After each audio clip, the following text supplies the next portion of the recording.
अस्सलामुअलैकुम। उम्मीद है आप सब ठीक होंगे। आज हम पढ़ेंगे relationship between sampling and audit risk model. हमने पढ़ा था कि ऑडिट रिस्क जो है वो 3 उसके फैक्टर्स हैं या रूट्स कह सकते हैं हम। पहली है इनहेरेंट रिस्क, दूसरी है कंट्रोल रिस्क और थर्ड है डिटेक्शन रिस्क। इनहेरेंट रिस्क हमने पढ़ा था कि इसको कोई भी कंट्रोल नहीं कर सकता। ये अगर फॉर एग्जांपल आप क्रेडिट पे बिज़नेस कर रहे हैं तो वो तो यहाँ पे तो रिस्क आएगा ही आएगा, ठीक है। कंट्रोल रिस्क जो है वो हम सिर्फ असेस करते हैं, वो हमारे कंट्रोल में नहीं होता।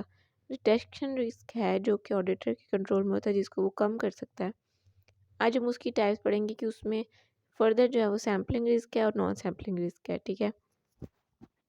अब सैम्पलिंग रिस्क क्या होता है हमारे पास, वो देखते हैं। It's a risk that auditors conclusion based on sample might be different from the conclusion if entire population would have been tested, ठीक है। This will happen if the same is not representative of population, if sample is not a representative of population। अच्छा, अब हमारे पास है sampling risk, क्या किसकी चीज़ की वजह से बन सकता है। रिस्क ऑफ अंडर रिलायंस या इनकरेक्ट रिजेक्शन। अच्छा, इसमें हो सकता है कि अंडर रिलायंस मतलब ये कि इसकी आप एग्जांपल ले सकते हैं कि हमने कोई जो फॉर एग्जांपल कोई पर्सन था जो ठीक था, लेकिन हमने सोचा हमें लगा कि वो गलत है, लेकिन बाद में वो सही साबित हो गया, ठीक है।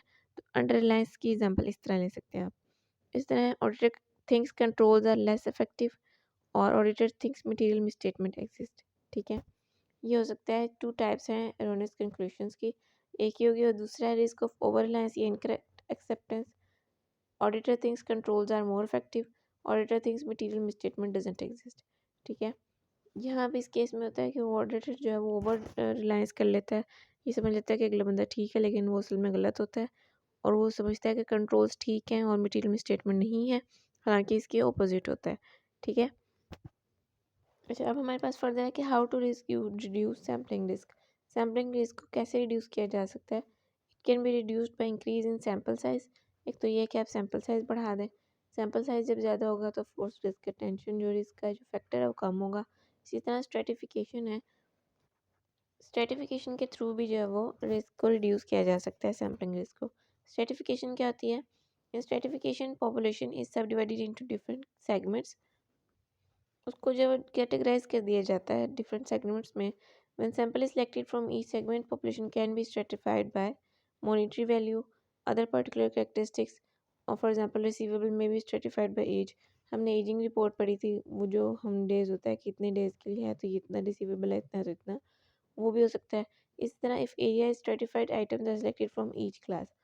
ज़ाहिर बात है, जब हम एक बड़े एरिया को कैटेगराइज करके स्मॉल स्मॉल एरियाज में डिवाइड कर देंगे, तो उस स्मॉल एरिया में सैंपल सेलेक्ट करना हर एरिया में से, वो काफ़ी हद तक जो है वो सैम्पलिंग रिस्क को रिड्यूस कर देता है, ठीक है जी। नेक्स्ट हमारे पास है नॉन सैम्पलिंग रिस्क। इस the risk that auditors conclusion may be wrong for any reasons other than sampling risk. जो सैम्पलिंग के अलावा जो भी रिस्क हो सकता है डिटेक्शन रिस्क में, उसको नॉन सैम्पलिंग रिस्क कहा जाता है। और इस पर कोई माफ़ी नहीं होती, इसमें ऑडिटर की जो है वो ऑडिटर लायबल होता है इस चीज़ के लिए, ठीक है। For example inappropriate use of inappropriate procedures by auditor, misinterpretation of evidence और failing to recognise the deviation या मिस स्टेटमेंट, इस तरह की चीज़ें हो सकती हैं। इसको कैसे रिड्यूस किया जाता है।